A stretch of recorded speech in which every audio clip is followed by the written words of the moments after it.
हाँ, good evening my friend. आज हम एमपीएससी 4 के क्वेश्चन आंसर्स करने वाले हैं और अभी जो हमारा नेक्स्ट एग्जाम है वो एमपीएससी 4 है और इसके कुछ इंपॉर्टेंट क्वेश्चंस में से एक क्वेश्चन है कि जयप्रकाश नारायण का सामाजिक चिंतन। जयप्रकाश नारायण का सामाजिक चिंतन, समाजवादी चिंतन क्या था।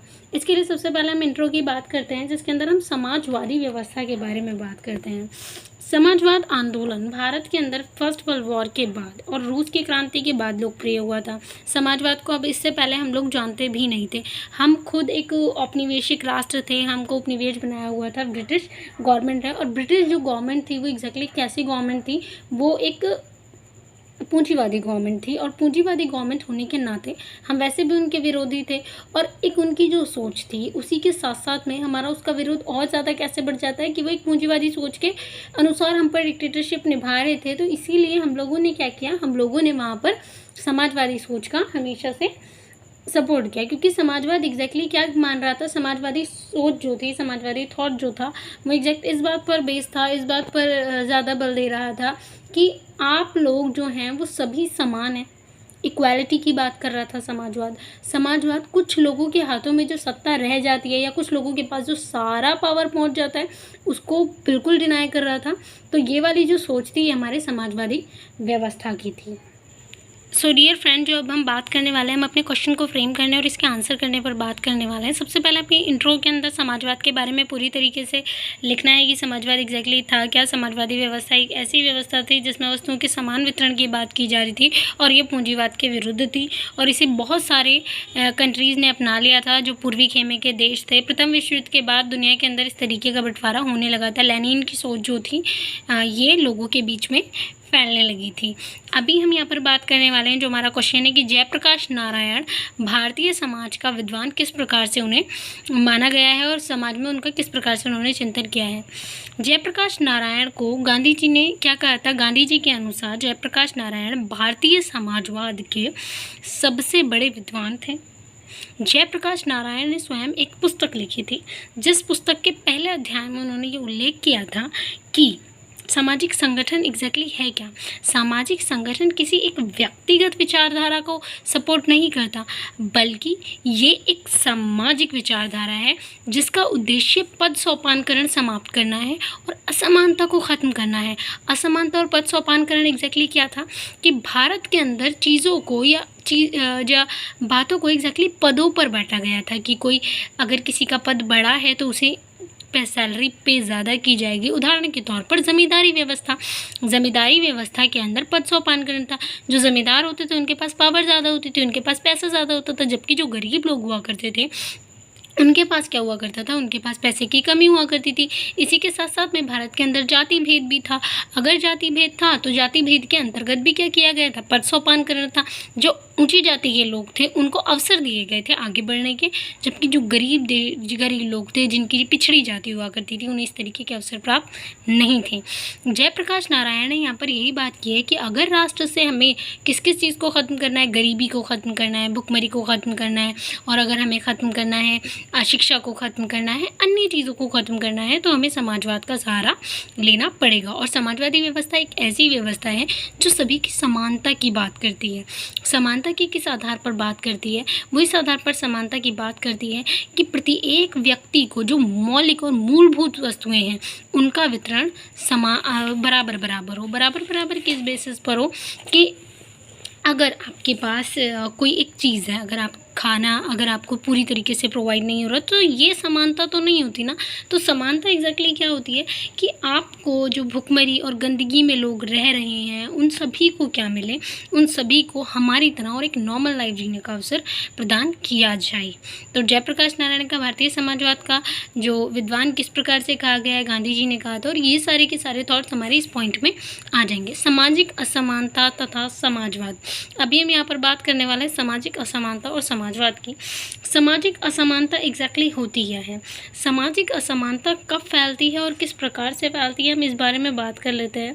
सामाजिक असमानता तब फैलती है जब आप लोग एग्जैक्ट क्या कर रहे हो।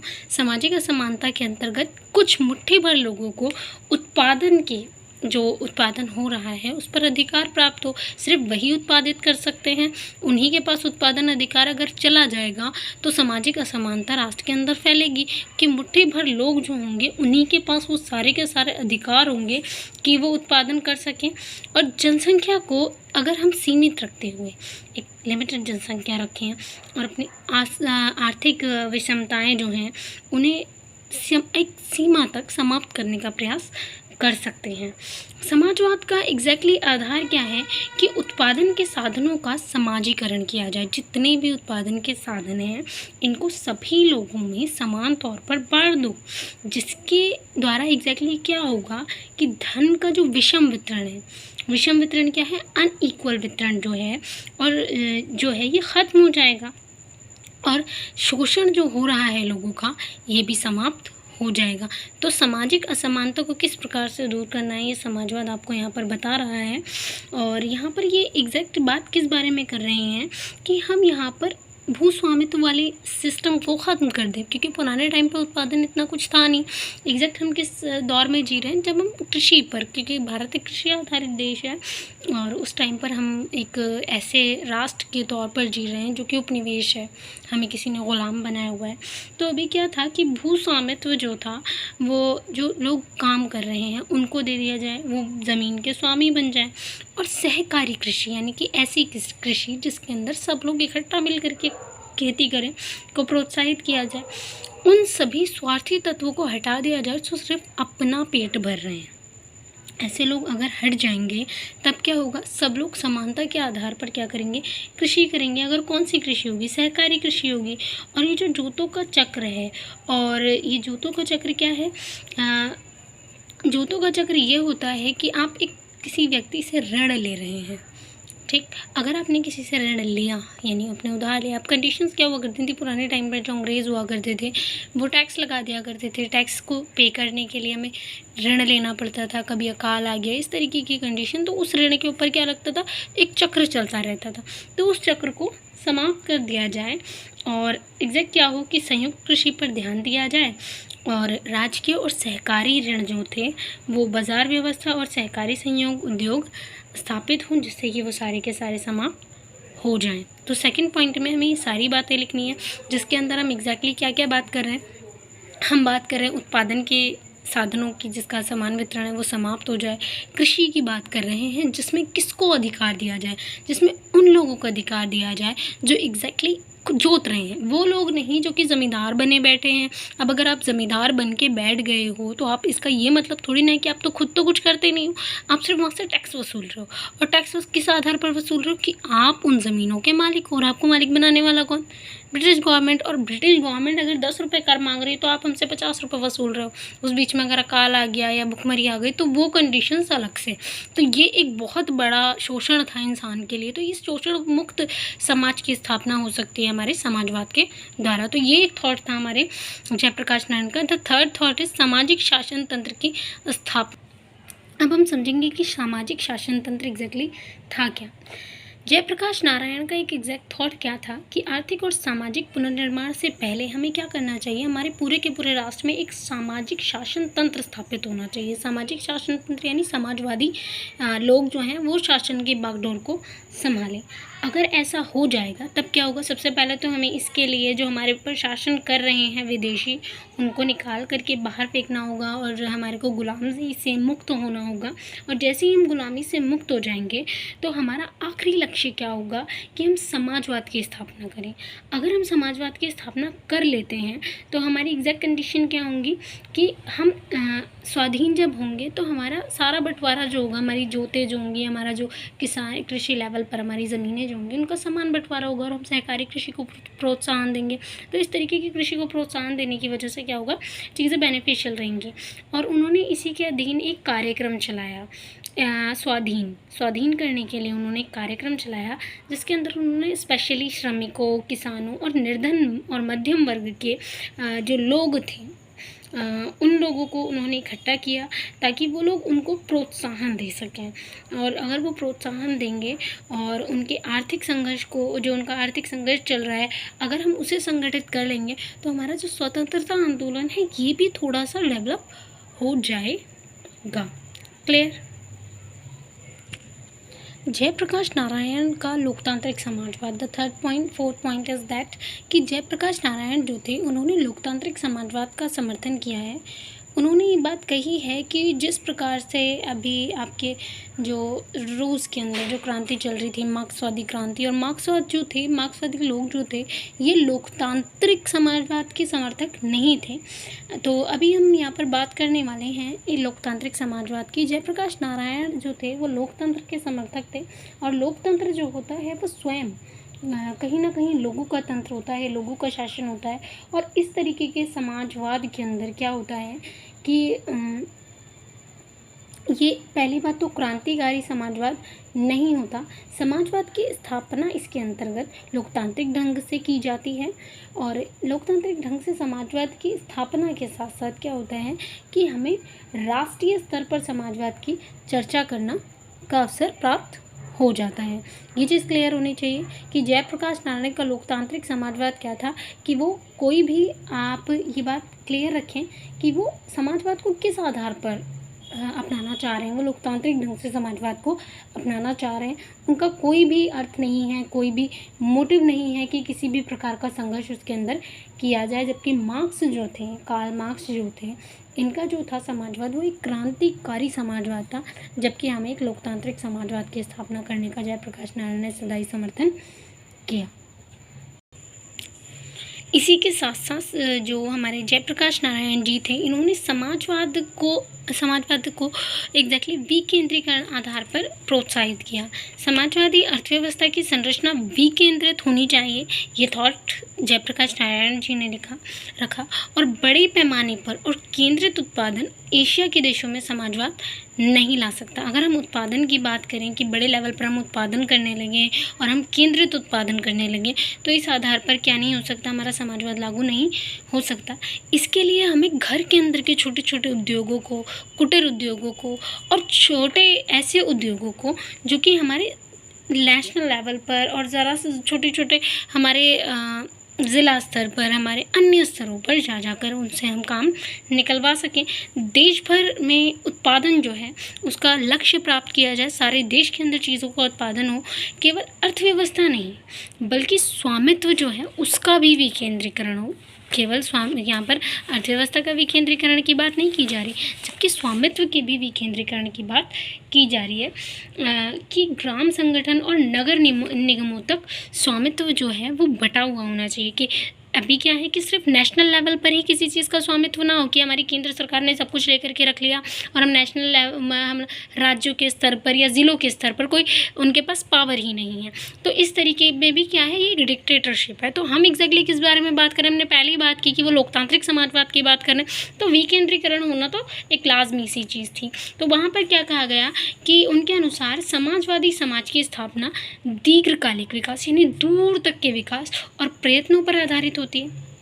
और संक्रमण काल जब आता है, यानी जब ऐसा समय आता है जिसमें हम प्रॉब्लम में हों कि, और जब उस तरीके की अवधियाँ जो आती हैं उसमें हम नव आदर्श की जो है वो उस प्राप्ति को प्राप्त कर सकते हैं। वर्ग अगर संघर्ष होगा तो उसके बिना समाजवाद की चेतना एग्जैक्टली क्या है कि दिखाई देगी। अगर हम किस आधार पर बात करें, समाजवाद की बात करें, अब अगर विकेंद्रीकृत समाजवाद की बात करते हैं तो उसमें वर्ग संघर्ष होने की संभावनाएं नहीं होती। केवल समाजवाद ही बुद्धिजीवियों ने समाजवाद बुद्धिजीवियों के आधार पर समाजवाद स्थापित नहीं हो सकता। और वास्तविक शक्ति कामगार, श्रमिक और पूंजीवादी समाज के शोषित वर्गों के समर्थन में निहित होती है।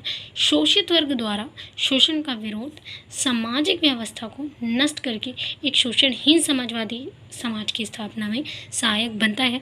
अगर हम समाजवाद को केवल एक केंद्रीकृत समाजवाद बनाने की कोशिश करें, सारी शक्तियाँ हम केवल केंद्र के हाथों में रखें, तब जो हमारा शोषित वर्ग है उसका अगर शोषण बढ़ता रहे, क्योंकि अब अगर कोई भी चीज़ पावर एक हेड पर है और सबसे ऊपरी आधार पर है, आप जानते हैं कि भारत के अंदर जो व्यवस्था है वो एकात्मक नहीं संघात्मक व्यवस्था है, चीज़ों का बंटवारा किया गया है राज्य पर और संघ सरकारों के अंतर्गत।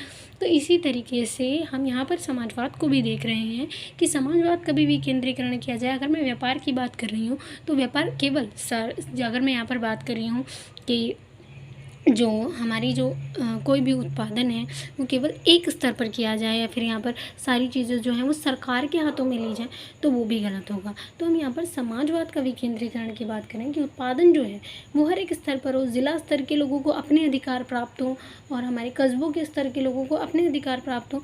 जो भी वर्ग है, जो भी कामगार लोग हैं, वो ज़्यादा से ज़्यादा कनेक्टेड रह पाएँ।